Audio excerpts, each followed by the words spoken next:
PunkTV.ca for all the best modern rock videos and interviews. PunkTV.ca here with Tapes and Tapes. How you doing, guys? Doing alright. How you doing? Not too shabby. So you guys pretty long stretch of touring.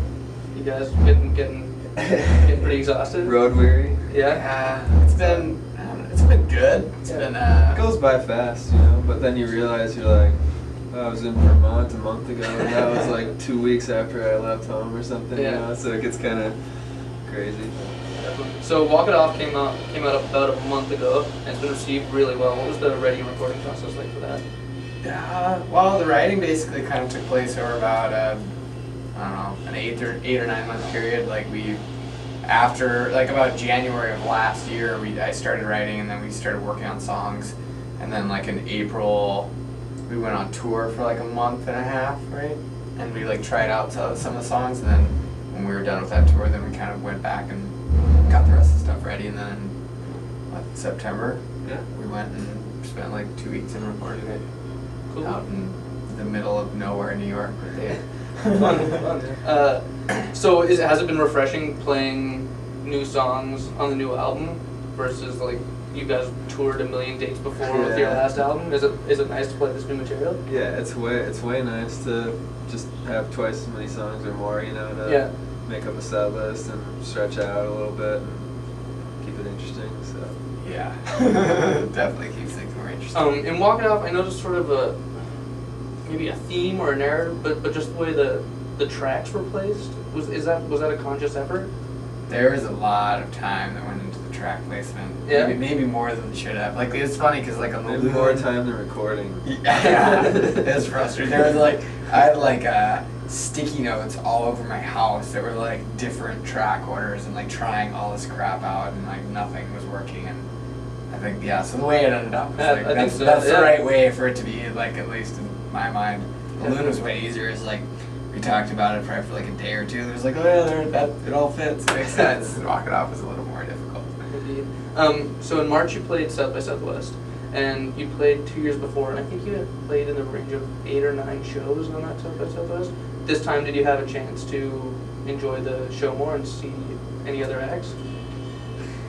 Surprisingly not. You know, I thought it'd be like that. Yeah. We played like 3 shows and did a bunch of interviews and stuff like that, but you kind of get worn down.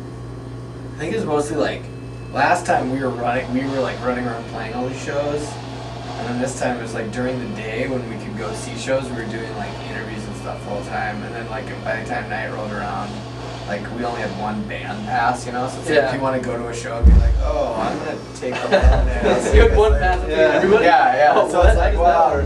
Well, that's how South by Southwest works. Just walking around holding it together? Yeah, I don't know. So I got to see a couple bands, probably a few more this time than I did last time. But Who did you get to see?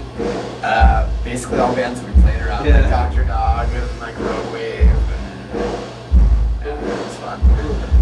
So second album down, what's the band dynamic like? Is there less pressure now, like that you're, put out the second album and everything's going pretty smoothly, or is it just same old job? It kind of feels like the same. I don't know. I mean, I don't.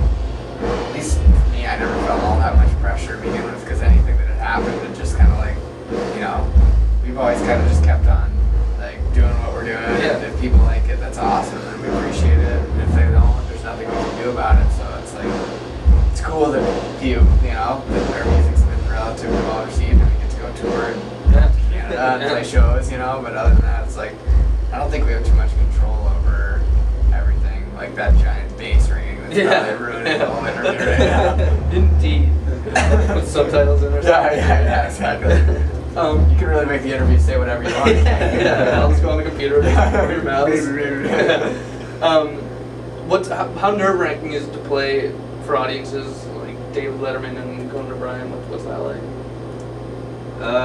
It was definitely nerve-wracking the first time. The TV productions is so much like stiffer and like controlled than doing like a radio thing or whatever, So we were all probably sufficiently And Letterman was nervous, but we did Conan this last time. It was fun. It was like we were just a little more used loose to it. and like it was a There wasn't like a time frame. They on tried the to be, song. yeah, they tried to be as nice as, you know, and make us feel really comfortable and stuff. So yeah, we didn't have to change the song either. We didn't change the song for letters, and so that was Oh, really? You have to change. What did you have to change? make it Oh, short. We had to Got kind like of a minute out of the song. That's kind of like playing it different one Yeah. time for that one thing, you know, getting it right. Watch PunkTV.ca for all the best modern rock videos and interviews.